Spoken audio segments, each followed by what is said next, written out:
ओम नमो भगवते वासुदेवाय।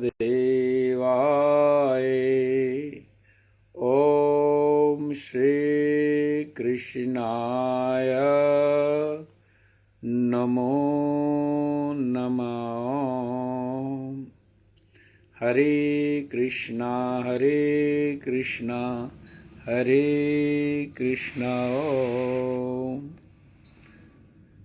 श्री कृष्णाय नमो नमो नमो नमः। सर्वमंगल मंगली श्री सर्वार्थ साधके शरणी त्र्यंबके गौरी नारायणे नमोस्तुते। आज माघ का 19वां दिन है। आज माघ शुक्ल पक्ष चतुर्थी गुरुवार बृहस्पतिवार है। महाभारत के आज 9वीं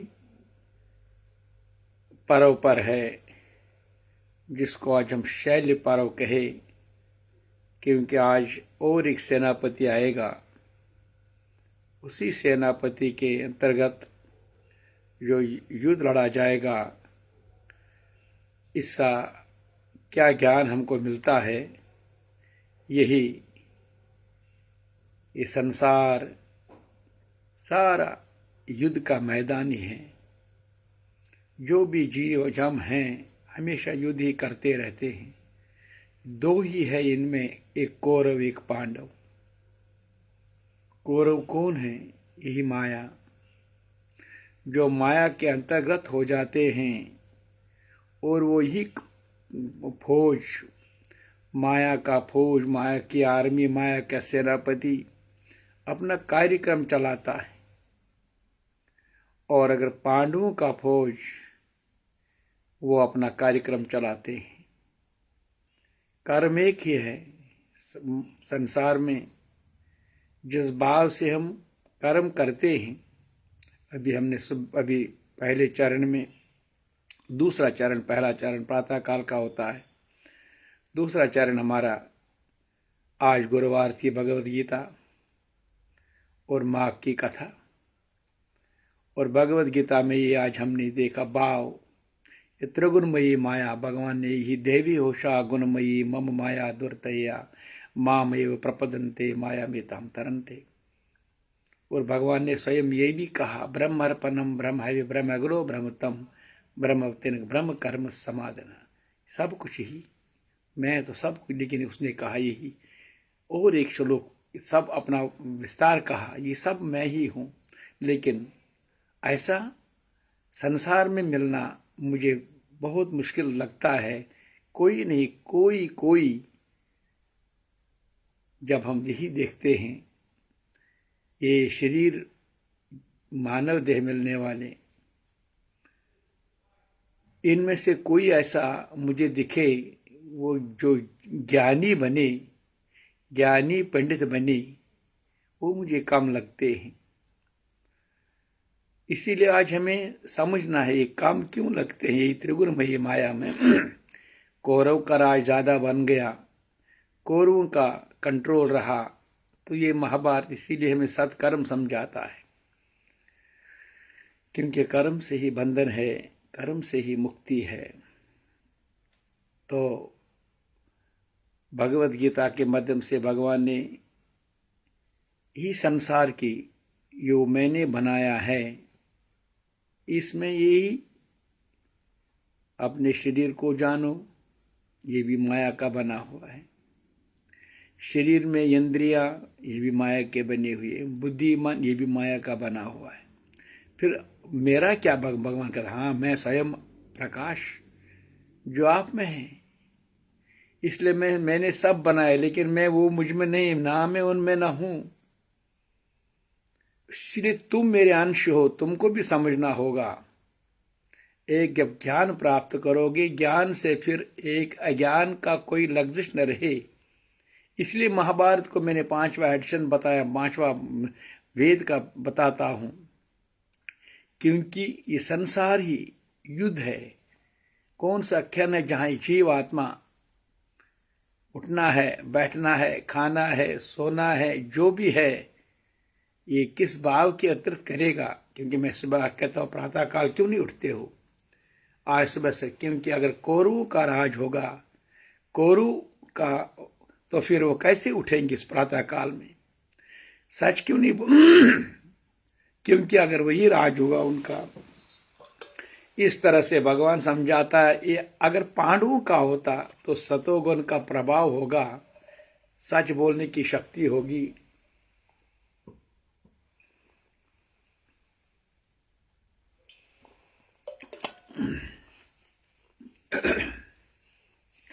इसलिए आज माँ का मतलब यही है कि एक बात समझाने का मतलब ये खुद ये भगवान ने जो भी इतिहास हमारे रखा है,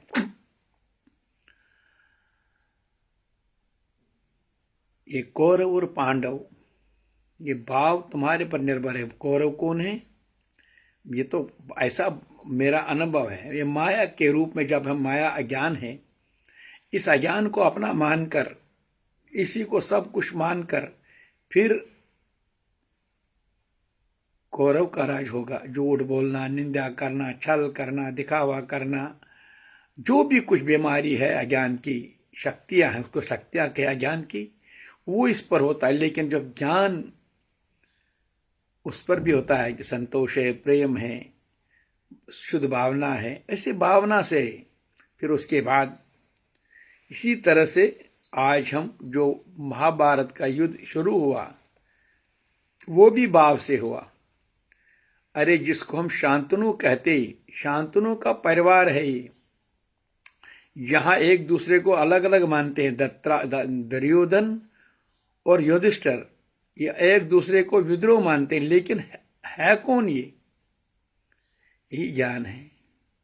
क्यों लड़ाई करेंगे हम, क्यों झगड़ा करेंगे? जब हम ये सनक आख से कहते, ये सनक आख से कहते, जाख से कस जाउई चकुस माल औलाद मशी, जीत मशी बेहार मशी। ये जीत हार जो लगी, धड़ लगी ना आज संसार में, कंपटीशन, भाई भाई का प्रेम भी भूल गई, सा गुरु की बात ही नहीं, शिष्य की बात ही नहीं, सारे कंपटीशन लगा। इस तरह से महाभारत का आज मैं आपके साथ इसलिए बात, क्योंकि आप इस समाप्ति की तरफ जा रहा है। आज इतने दिन में हमने क्या किया, इतने दिन में हमारा अनुभव क्या हुआ? अब ये इतने कौरवों के जितने राजा, ये कितने सेनापति बने, वो ऐसा वैसा सेनापति नहीं। इस तरह से हमें अपनी जीवन यात्रा में जिन कौरवों को राज हमने स्वयं को सद बना रखा है, इसलिए वहां मिलता क्या है, इसीलिए हमें महाभारत को समझना होगा, फिर कृपा होगी, फिर दया होगी। तो आओ एक बार फिर सुमरन करें मेरे साथ। ओम नमो भगवते वासुदेवाय।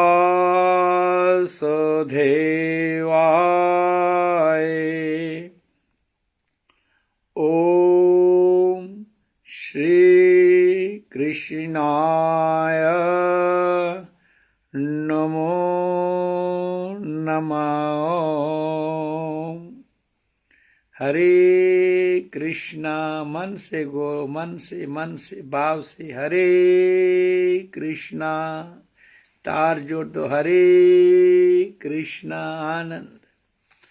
आओ सातवें पर्व पर, आज 9वां पर्व है, शैली का सेनापति और अंतिम दिन का युद्ध है ये। आज अंतिम दिन में क्या हो रहा है और क्या हमारे लिए ज्ञान है, वो ज्ञान के अमृतपान हम भी करेंगे। 18वें दिन पांडवों और कौरवों की सेनापति रण क्षेत्र में उतर पड़ी। आज शैली सेनापति के रूप में कौरवों की सेना के आगे रथ पर विराज रहे थे। दुर्योधन, अश्वत्थामा, कृपाचारी, कृतवर्मा और युद्ध के लिए खड़े थे, इतने बच गए, बाकी कौन थे?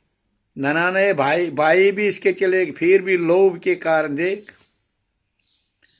फिर बोलता हूं, दुर्योधन, अश्वत्थामा, कृपाचारी और कृतवर्मा युद्ध के लिए खड़े थे। शैल का उद्घोष सुनकर युधिष्ठिर ने अर्जुन से कहा, भाई अब द्रोण और कर्ण नहीं रहे, अब आज स्वयं शैल से युद्ध करूंगा। युद्ध की बेरी बजी। शैली ने बड़े वेग से पांडवों की सेना पर आक्रमण किया, पर युधिष्ठिर ने आगे बढ़कर उनकी गति रोक दी। दोनों योद्धा एक दूसरे पर तीर बरसाने लगे। शैली ने युधिष्ठिर का धनुष काट दिया। इसे युधिष्ठिर कुपित हो उठे। कमाल है, क्योंकि वो कौन लगता है, कल बताया। उन्होंने धनुष उठा लिया और शैली के सारथी घोड़ों को ऐसे मार डाला। शैली ने युधिष्ठिर का धनुष काट दिया। इसे युधिष्ठिर कुपित हो उठे। उन्होंने दूसरा धनुष उठा लिया और शैली के सामने घोड़े आ गए। वो तो लेकिन नियम खत्म हुए। शैली की सहायता के लिए अश्वत्थामा आगे बढ़ी और इसी पर स्वयं समय युधिष्ठिर की सहायता करने अनेक वीर पहुंचे और उन्होंने शैली को घेर लिया। घमासान युद्ध हुआ, क्योंकि अभी भी ये ताकत, इन्होंने भी बहुत छोटी मोटी योद्धा नहीं थे ये। अगर ये अच्छे काम के लिए आते तो सब भारत का उस वक्त कहां से कहां पहुंच जाता, लेकिन ऐसा नहीं। ये भगवान का ही लीला है, क्योंकि अभी कितने योद्धा ये नहीं होता तो राक्षस लोग भी, जरासंध भी मौजूद है, इसलिए उनको भी मिटाना हटाना संसार का ये पृथ्वी पर। तो इस तरह से घमासान युद्ध मच गया। चारों ओर शैली और आक्रमण हो रहे थे। वे व्याकुल हो उठे। वे ढाल और तलवार लेकर युधिष्ठिर को मारने के लिए रथ से कूद पड़े। इस समय युधिष्ठिर ने शैली पर एक घातक शक्ति का प्रयोग किया। घातक क्योंकि उसके पास था, जब वो बिल्कुल सामने खड़े हुए थोड़े भी, फिर उसी वक्त युधिष्ठिर ने शैली पर एक घातक शक्ति का प्रयोग किया और शैली का सिर धड़ से अलग हो गया। वेदा समाप्त हुआ। इसी समय सहदेव शुकनी पर झपट पड़े। वो भी जिंदा जीवित भी थे। शुकनी मामा जीवित, जिस शुकनी मामा ने सारा बर्बादी की महाभारत में। इसीलिए हर जो भी घर का बंदा हो, घर एकजुट बनन, या समाज का कोई, या जिनके चमचे बनते हैं, चमचे सुपोन जिसको कहते हैं, स्वार्थी, तो उनका भाव उनके लिए अच्छा नहीं होता। वैसे जैसे ये शुकनी मामा हस्तिनापुर दिल्ली में आ गया, ये और कहीं का रहने वाला है, जिसको अफगानिस्तान कहते हैं आज, क्योंकि इसकी बहन की शादी हुई थी वहां दुर्योधन की मां, क्योंकि दुर्योधन का बाप अंधा था। यही इसकी मन में गांधारी का भाई था ये, बस ये लेके बहन के साथ यहां आया और यहीं रुक कर बैठा। ये प्रतिज्ञा की थी, जब तक मैं दिल्ली हस्तिनापुर को तबाह न करूं, सबको अंधा न बनाऊं, तब तक मैं वापस गांधार नहीं जाऊंगा। यही कारण है कि वो इनको तबाही की तरफ ले रहा है। इनको लगा मेरा मामा हमारा सब नहीं, कोई नक्षी पिता का, न का मादा, न का सूर्यबोस, न का भ्राता। ये केवल और केवल इस संसार के नियम। इसीलिए ये इतना मामा, इतना प्रिय बन गया, युधिष्ठिर का इतना एडवाइजर बन गया। दुर्योधन युधिष्ठिर नहीं, इसको धृतराष्ट्र को राजा था, उसका एडवाइजर बना, इसको मशवरा देने लगा। और दुर्योधन को लगा इससे बढ़कर भगवान के ज्यादा भी ये मुझे प्यार करता है, प्रेम कर। इसी तरह मैंने इसलिए बताया। तो इसी समय सहदेव शुकनी पर चढ़ पड़ा। अब ये सारा समाप्त होने लगा। वो प्रसन्न था कि अब सब खत्म होने हो गया। और शुकनी का पुत्र उलूक पिता की रक्षा के लिए आगे बढ़ा। शुकनी का भी बेटा आया था, वो भी इधर ही उसके बाप के साथ आया युद्ध में, और सहदेव ने उसके प्राण ले लिए। अब इसकी भी बारी आई। पिता को बचाने के लिए आया था और सहदेव वो उसके सामने खड़ा और उसी ने उसका प्राण ले। सहदेव ने शुकनी को ललकार और कहा, आज तुम्हारे सिर पर काल मंडरा रहा है। अब जानते हैं तुम ही कारण और तबाही का कारण। आज पहले अपने पुत्र को देखा, एहसास होने लगा कि मैंने जिनके दूसरों पुत्रों को मार डालने की बजाय स्वयं आपके अंदर आप आवाज आने लगी। कितनी दुखदायक बात है। यह युद्ध क्षेत्र है, जुआ खेलने का स्थान नहीं है। कितना धोखा दिया आप लोगों ने। आपके जितने जुआबाजी में अपने पिता ने गलत तरीके से, और हम सच्चे लोग थे, हम खिलाड़ी थे, सच्चे खिलाड़ी। हमने कहा ये तो एंटरटेनमेंट भाई भाई, लेकिन तुमने क्या किया उसमें। आज ये वो जगह नहीं है, यह युद्ध की स्थान है। ये कहकर सहदेव ने एक पहना तीर शुकनी पर छोड़ा। और ऐसा देख देख कर अभी तक शुकनी जो बचा बचा कर चल रहा था, उनके पीछे बांजे 100 बांजे थे उनके, लेकिन आज सब चले गए। आज ये सहदेव ने एक पहना तीर शुकनी पर छोड़ा और शुकनी वही धराशायी हो गया। दुर्योधन का अब देखिए बारी को रह गया इसको। अब शुकनी की मृत्यु के बाद कौरव भयभीत हो उठे। दुर्योधन ने देखा उसके 11 यक्षोनी सेना मर मिट गई। 11 इसमें से 2 लाख 25 लाख, बाकी छोड़ दो, इतना सब मिट गया। वह अत्यंत उदास हो गया और अकेले गद्दा लेकर रण क्षेत्र से बाहर पैदल ही निकल गया। अकेला है कौन इधर, बाहर निकल गया। कुछ दूर सरोवर में एक ऐसा स्तंभ था जिसके भीतर छुपने की जगह थी। अब यही सोचे, ये अभी लोभ है अभी, तो फिर उस सरोवर में देखा एक वहीं छुपने की जगह है, तो वहां जाकर वह छुप गया। उसे छिपते हुए उधर गांवों से आने वाले कुछ लोगों ने देख लिया। अब जो भी वहां थे उन्होंने किसी नंगे आदमी को ऐसा देखता हुआ छुपा।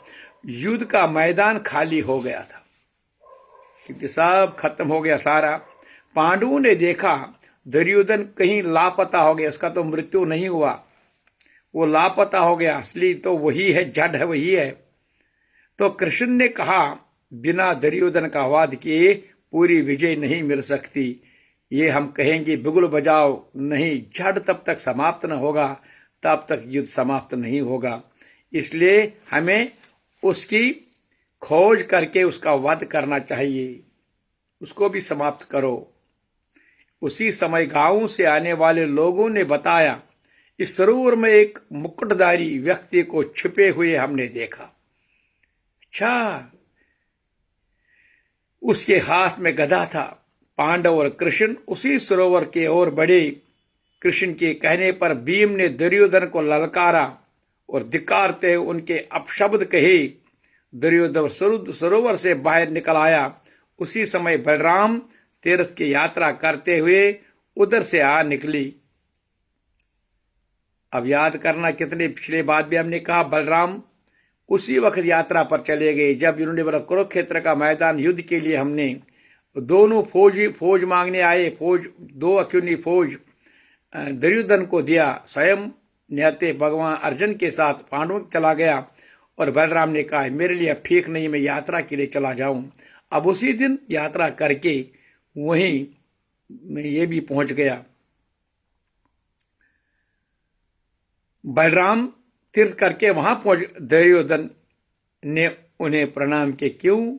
वो उसका गुरु था। गदा सिखाने के लिए वही उसने गदा, जो सिखाने का गुरु वही बलराम था। उन्होंने दुर्योधन को गदा युद्ध सिखाया था। बलराम को युद्ध का परिणाम मालूम हो चुका था। उन्होंने दुर्योधन को आशीर्वाद दिया। कृष्ण ने दुर्योधन को युद्ध के लिए तैयार हो जाने को कहा। अब उसने उसको विजय के लिए कहा।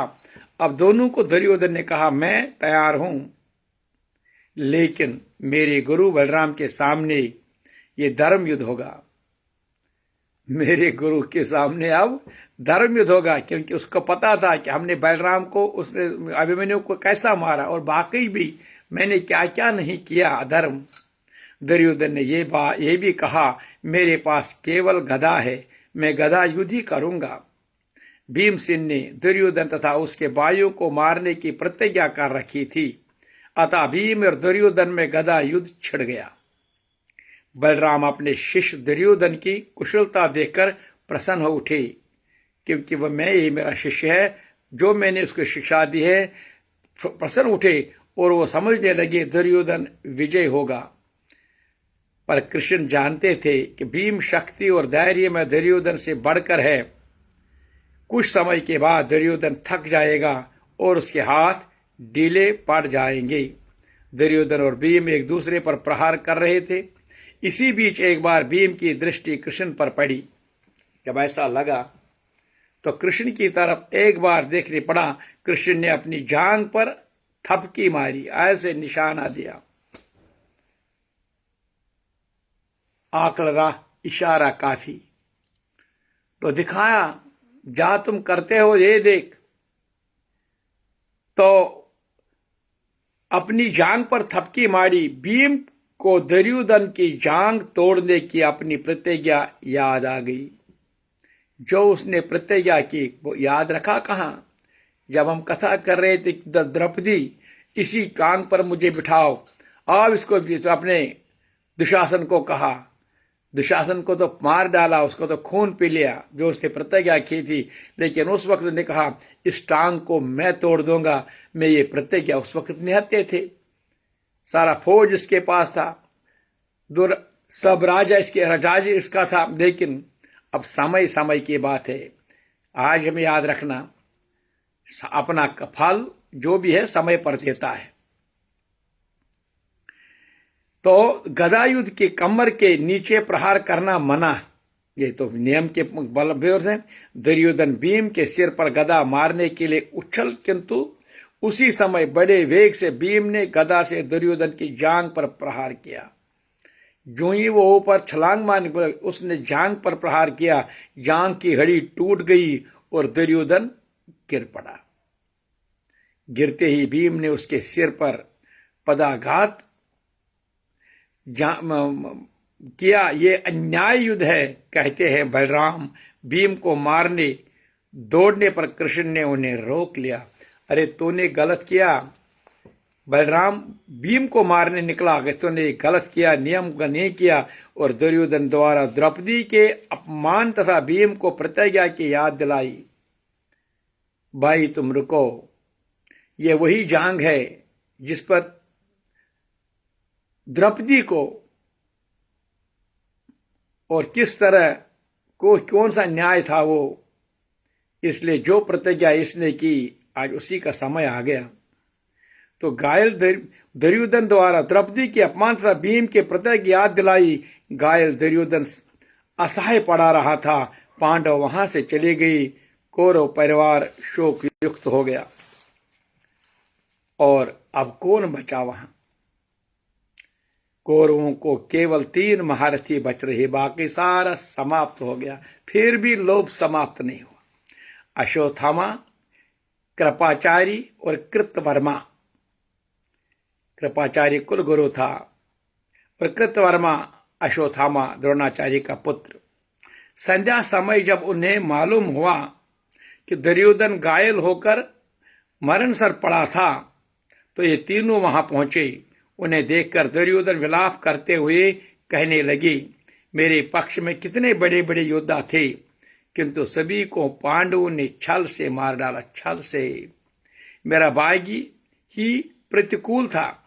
यदि ये सत्य है कि सम्मुख युद्ध में प्राण देने पर मनुष्य देवलोक को जाता है, यदि ये सत्य है कि सम्मुख युद्ध में प्राण देने पर मनुष्य देवलोक को जाता है तो वह मुझे अवश्य मिलेगा, किंतु भीम ने अन्याय युद्ध से मुझे मारा है और मेरे गिर जाने पर मेरे सिर पर अपने पैरों से आघात किया। दुर्योधन गलिन से भरकर और अपने अपमान से क्षुब्ध होकर रोने लगा। दुर्योधन की बात सुनकर अश्वत्थामा बड़े दुखी हुए। उन्होंने अश्रुपूर्वक कहा, पांडुओं ने छल से काम लिया। लोग उन्हें धार्मिक समझते हैं, लेकिन वे नीच और अधम हैं। उन्होंने अन्याय युद्ध से भीष्म, द्रोण, कर्ण आदि का वध किया। आपको भी अधर्म युद्ध से ही भीम ने आहत किया। मैं प्रतिज्ञा करता हूं, चाहे मुझे भी उपमा करना पड़े, मैं पांडवों का वध अवश्य करूंगा। अभी मैं जीवित हूं, अब कोई नियम पालन नहीं है। अश्वत्थामा की प्रतिज्ञा सुनकर दुर्योधन आश्वस्त हो गया। अभी मौजूद है, अभी शायद कुछ मिलने वाला है। उसने वही अश्वत्थामा का सेनापति के रूप में अभिषेक किया और अश्वत्थामा को पांडवों से बदला लेने के लिए उद्यत किया। पांडवों से उद्यत किया, बदला लेने की उद्यत। और अश्वत्थामा, कृपाचार्य, कृतवर्मा, कितने लोग थे, अब सेनापति बना दिया। अश्वत्थामा, कृप और कृतवर्मा पांडव शिविर की ओर चल पड़े। रात हो चली गई, अंधेरा बढ़ रहा था, लाशों की दुर्गंध फैल रही थी, पर तीनों रण क्षेत्र पार करते हुए पांडव शरवीर के पास पहुंच गए, क्योंकि वो विश्वास था अब सब समाप्त हो गया। शायद अब दुर्योधन तो उसका तो मृत्यु हो गया, लेकिन उनको क्या पता, अब सारे अपने शीघ्र में चले गई। दुर्योधन को मरण स्थल छोड़कर पांडव लौट गई। दुर्योधन के बाद कृष्ण पांडवों को लेकर किसी दूसरी जगह चले गई। कृष्ण तो वहां से, उनको तो काम हो, लेकिन उसको पता था, भगवान स्वयं जानता था। कृपाचार्य, कृतवर्मा, अश्वत्थामा तीनों वीर पांडवों के शिविर के पास पहुंचकर एक पेड़ के नीचे रुक गई और सुबह युद्ध करने की बात सोचने लगी। कृपाचार्य कृतवर्मा को नींद आ गई। अश्वत्थामा पांडवों से प्रतिशोध लेने का बात सोचता रहा। उसी समय उसने देखा कि उस पेड़ पर कुछ कौवे सो रहे थे। अंधेरे में कुछ दिखाई नहीं पड़ता था। उल्लू की तरह एक और पंछी उड़कर आया और सोते हुए कौओं को एक एक कर मार डाला। ये भी लीला भगवान की। अश्वत्थामा को जैसा एक उपाय सूझ पड़ा, अकेले रहने पर किसी प्रकार शत्रु का संहार किया जा सकता है। अश्वत्थामा निश्चय किया कि रात के समय शत्रु के शिविर पर जाकर उनको संहार करना है। अश्वत्थामा ने कृपाचार्य, कृतवर्मा को जगाकर उनसे अपने मन की बात कही। कृपाचार्य ने उसे अधर्म और अन्याय कहकर अश्वत्थामा को मना किया, किंतु अश्वत्थामा प्रतिशोध की आग में जल रहा था। वह अपने पिता के हत्यारे धृष्टाद्युम्न का वध करना चाहता था। वह उठा और पंचाल के शिविर में घुस पड़ा। शिविर होकर कृपाचार्य और कृतवर्मा भी अपने सेनापति के साथ देने के लिए दौड़ पड़े। अश्वत्थामा ने कहा, आप दोनों द्वार पर रुके और जो अकेला उसे जीते न छोड़े। अश्वत्थामा शिविर में घुस पड़ा। वहां सभी गहरे नींद में बेखबर सो रहे, क्योंकि आज सब युद्ध खत्म हुआ। अब सब कुछ कल सुबह देखेंगे, कैसे नया दुनिया बसाएंगे। तो इनको क्या पता, ये सब सो रहे। अश्वत्थामा को जनित हो उठे धृष्टाद्युम्न, जो उसे देखते ही अश्वत्थामा को क्रोधित प्रज्वलित हो उठी, क्योंकि वहां धृष्टाद्युम्न एक सज्जित पलंग पर सो रहा था आज इतने दिन के बाद। पर धृष्टाद्युम्न पर उसने प्रहार करना शुरू कर दिया। कोलाहल सुनकर सोए हुए सैनिक शिविर से बाहर आ लगे, पर द्वार पर कृपाचार्य कृतवर्मा ने उनका वध करना डाला और सोए हुए लोगों को भी तलवार से मृत्यु की घाट उतार दिया। सारे पंचालों को मारकर अश्वत्थामा पांडवों के शिविर में पहुंच गया, जहां द्रौपदी के 5 पुत्र सो रहे थे। अश्वत्थामा ने सबके सिर काट डाले और शिविर में आग लगा दी। फिर खुश हुआ कि मैंने आज 5 पांडवों को सिर मारे। अब पंचालों और पांडवों को विनाश कर दिए। ये तीनों रात में ही दुर्योधन के पास पहुंचे। द्रौपदी के पांचों पुत्रों के सिर अश्वत्थामा ले हुए था, क्योंकि अपने साथ कितना कितना दुर्भाग्य है कि युद्ध। तो उसने भीम था, उसे भीम भ्रम था कि ये पांडव के सिर हैं। जब तीनों दुर्योधन के पास पहुंचे, उस समय दुर्योधन अचेत पड़ा था। अश्वत्थामा उसे हिला डुला कर बोला, महाराज, हमने सारा काम किया है, सारा पांडवों को भी हमने खत्म कर दिया। मैंने धृष्टाद्युम्न को भी, शिखंडी को भी, सभी पंचालों को, पांडवों को वध करते कर दिया। कोई पांडव और पंचाल जीवित नहीं रहा। ये सुनते दुर्योधन उठकर बैठने की कोशिश करा। इतना ईर्ष्या जब मन में आती करने लगा। अश्वत्थामा उसे सहारा देकर बैठा दिया। अश्वत्थामा ने बताया, महाराज, मैंने पांडवों के सिर लेते आया हूं। ये सुनकर दुर्योधन अपनी साहस पीड़ा भूल गया और भीम का सिर मांगा। मुझे भीम का सिर दे दो। प्रतिशोध की भावना से दुर्योधन ने उसे सिर पर मुक्का मारा, जो सहज ही कच्चे घड़े की तरफ फूट गया। अब उसे विश्वास नहीं रहा, ये भीम का सिर नहीं है। ये लाया क्या? ये तो भीम का। ये प्रातःकाल होने पर दुर्योधन ने पांचों सिर देखे और देखते ही पहचान गया, ये पांडवों के सिर नहीं है, बल्कि द्रौपदी के पांचों पुत्रों के सिर है। दुर्योधन को बड़ी गलीन, यही कारण उस वक्त इसके हृदय में एक दया आ गई। उस वक्त मतलब एक थोड़ा परिवर्तन हुआ। ये क्या हो गया? ये गलीन और क्षुब्ध हुआ। इस प्रकार बिलखते हुए दुर्योधन को देह वासन हो गया। ये एहसास हो गया, ये गलत हो गया। और इस तरह से अंत में थोड़ा तो इतने हुआ, लेकिन एहसास हुआ ये गलत हो गया। प्रातःकाल होते ही कृष्ण और पांडव द्रौपदी सहित अपने शिविर लौटे आते। उन्होंने रात की विनाश जला देखी, अपने पुत्रों के लिए रोने लगी। भीम क्रोध से भरे हुए अश्वत्थामा को खोज में निकल पड़ी, पर कृष्ण को चिंता हुई। वे जानते थे कि अश्वत्थामा के पास ब्रह्मास्त्र है और महास्त्र वो है, क्योंकि उसके प्रयोग करने पर भीम किसी भी प्रकार नहीं बच सकेगा। युधिष्ठिर अर्जुन के साथ कृष्ण भीम के पीछे दौड़ पड़े। कुछ ही दूर पर चलने पता चला कि गंगा तट पर व्यास के पास अश्वत्थामा बैठा है। भीम वहां पहुंचकर अश्वत्थामा को ललकारने लगा। अश्वत्थामा ने भीम के साथ युधिष्ठिर और अर्जुन को भी देखा। उसने भयभीत होकर पांडवों को का नाश हो यह कहकर ब्रह्म शस्त्र जो था उसके पास अस्त्र छोड़ दिया। तो ये उस अस्त्र के छूटते ही आकाश गूंज उठा। अर्जुन ने तत्काल ही पशुपात महास्त्र छोड़ा, जो ब्रह्मास्त्र को टक टक लेने लगा।